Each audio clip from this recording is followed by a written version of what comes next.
Hi, this is Nick George with Sharpening. I've been getting a lot of requests in the Dallas-Fort Worth area for drop-off sharpening, and I want to show you a quick demonstrational video on how to do it safely.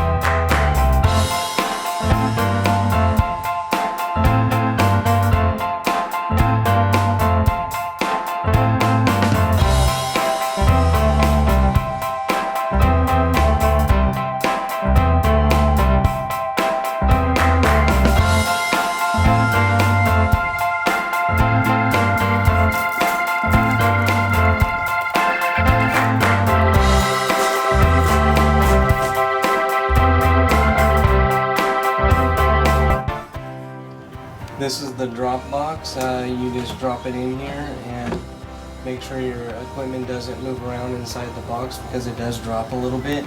You can leave it and it's a 24-hour turnaround. So what that means is you drop it off and then the next day we do it, and we do same-day services with requests from 9 to noon and request on text message or a phone call. Thank you.